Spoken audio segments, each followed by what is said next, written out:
Right guys, Mike Dixon from Stone Age Bushcraft. Today we're going to be doing the winter layering system video, and this is going to be my system I teach. Exactly the same clothing that I would advise to buy. Doesn't necessarily have to be the cheap or the really expensive gear. Mid-range to expensive is probably best. So I'm going to take the time to thank you all for your subscriptions, the friend requests, and all the support I've had over these last couple of years. It's all because of you that these videos are carried on. So a big thank you to you all and any future subscribers and friends. So thanks for the support, guys and girls, and we can move on with the layering video.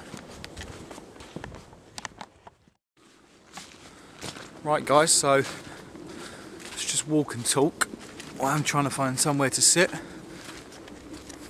First layer we want to think about is your base layer.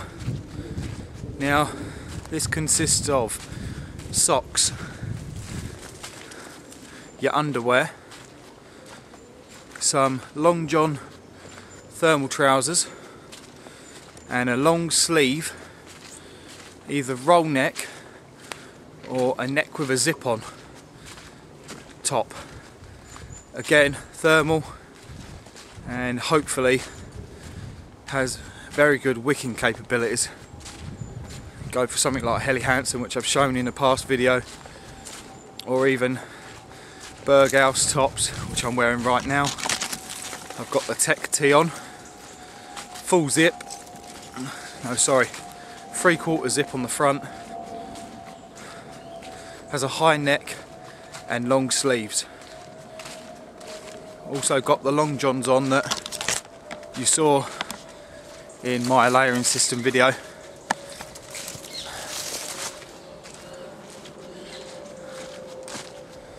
Next thing you want to be worrying about is your mid layer. Obviously we'll run through this, I'll show you some of the items, you've seen some and I'll show you some. Next one you want to be looking at is your mid layer. So these are your trousers, maybe a second pair of socks, a mid layer fleece. I say fleece because fleece is a very good high wicking moisture barrier. This helps wick the moisture away from your base layer to your mid layer and then onwards. Very important. Then you want to move on to the head. You can wear, again, a 2-layer system, but we'll talk about that another time.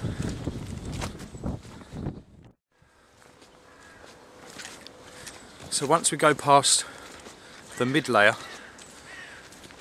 you've got a weather and temperature permitting layer. Now this can be another fleece before your outer layer. It can be a thermal thin insulate top. You can obviously wear a pair of fleece trousers. This is in more extreme cold. Or even the Afghan suit. You saw the BCB Afghan suit. This is the kind of thermal top I'm talking about. And obviously your trousers. Now that's only a weather and temperature permitting layer.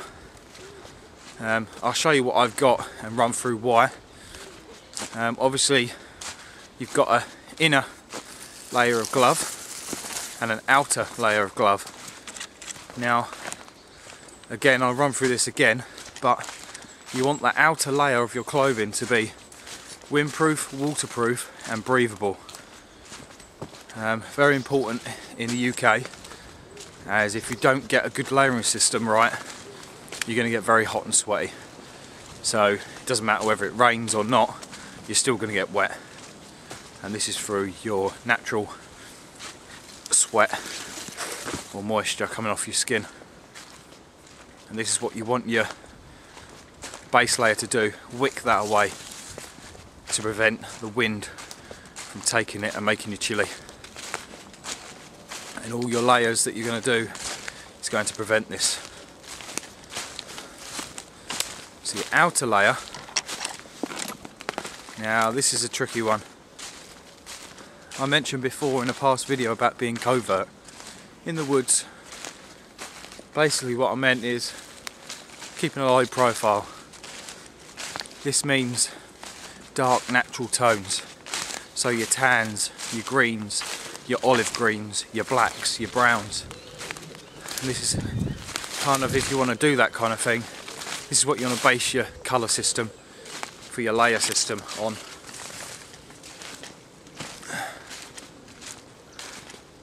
Again, we run through this when I start getting all the layers out. So we'll just find a sit spot and we'll run through the equipment. Right guys, so we're going to be talking about the layering system for winter. Obviously you can use this system throughout the year. Obviously you take layers and you don't carry certain layers when you come out. So what I've done is I've stripped down to my base layer, only my top because it is very cold. It's gone down to 0. It's quite nippy and I've got the wind coming in as well, so I have to apologise for making this quick. So what we've got is a half length zip, obviously very good for venting, and zipping it up it comes halfway out my neck, which is a heat trapping feature on this. Obviously you don't have to have it like that, you can have it like a granddad style collar. I would advise having a high collar though for winter, and full sleeves, full length sleeves. None of this t-shirt business in winter, unless you're a very hot person, which then you'll have different layering system to me. I do run quite hot, so I use this layering system that works for me. Different fleece materials come in different weights of thicknesses, so it will be depending on the person how cold they feel. So obviously I've got long johns on, and I've got an inner and outer sock. Now the outer is part of the mid layer, so what we do is we move on to the mid layer, and this mid layer is tucked in your trouser. So your mid layer consists of your second layer of sock. I've still got this tucked in guys, just to keep the heat in. You see me struggling there to get it back in. This is a full length zip. Obviously you don't have to have full, you can have a half length zip again. But this fleece, it's not the warmest, but it's a good mid layer, and it takes the wicking to the next level very, very well. So the base layer starts it, takes the moisture away from your skin, passes it through that layer, which then comes to the mid layer.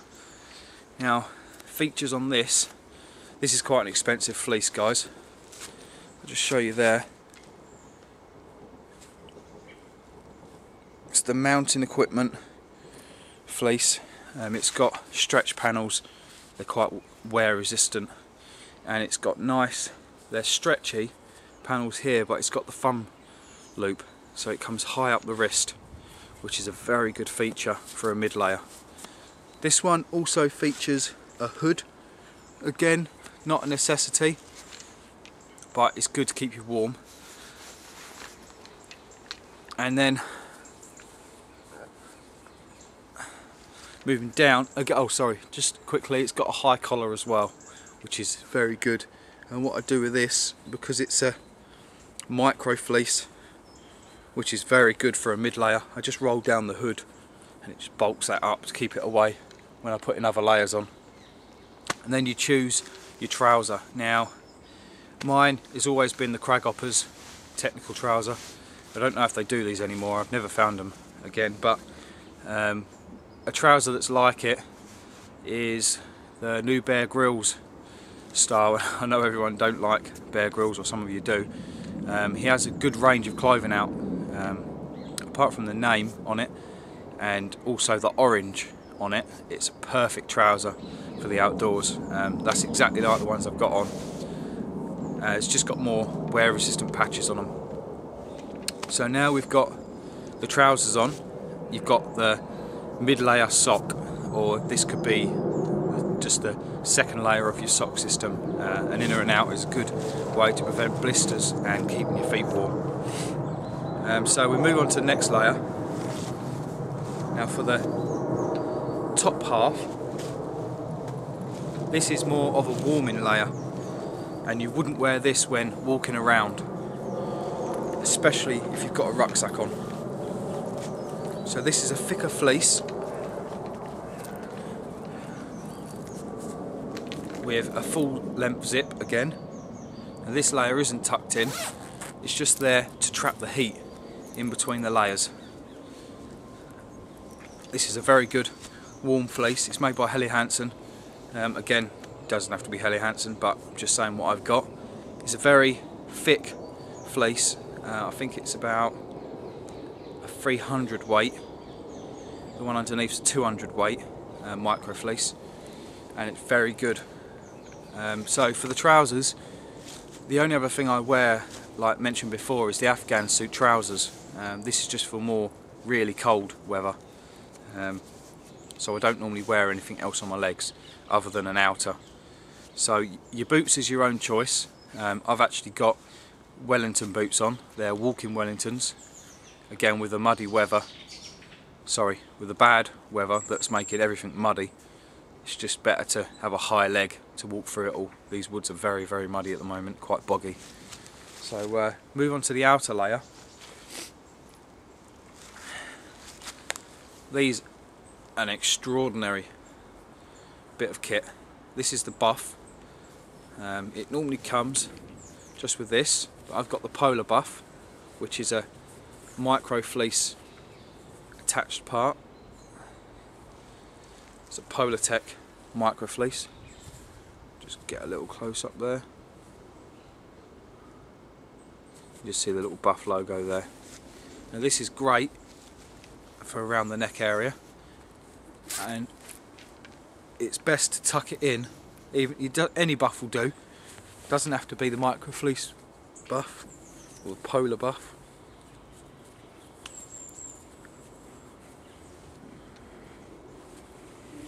Just a great little item of kit to keep in between your layers. It just stops the heat from coming out of your neck. Obviously it can be a bit tight. I've actually got the hood trapped in there, so it's making that a pain. So we've got the buff.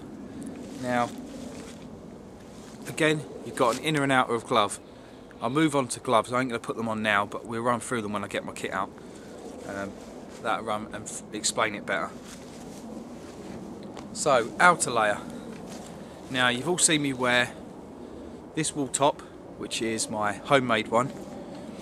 This has a enlarged hood for pulling right over your face in bad weather, and it is lined with micro fleece at the top in the hood.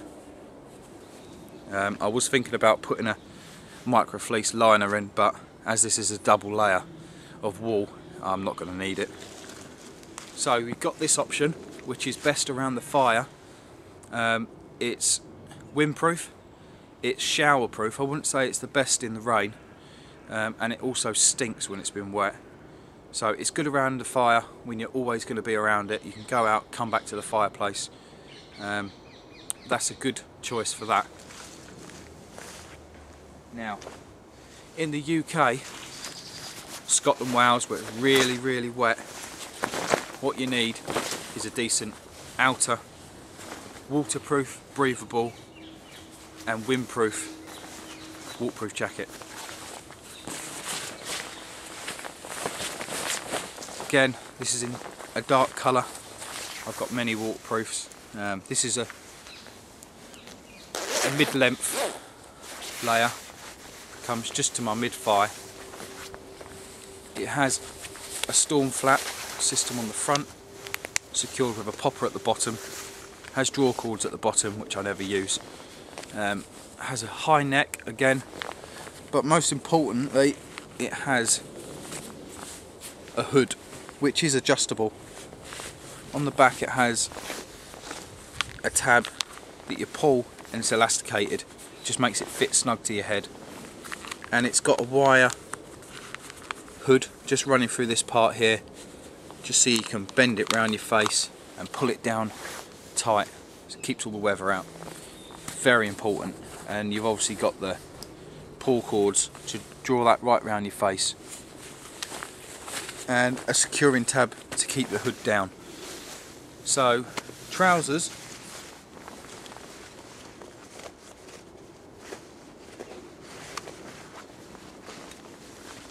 I don't really wear these until the weather's really foul.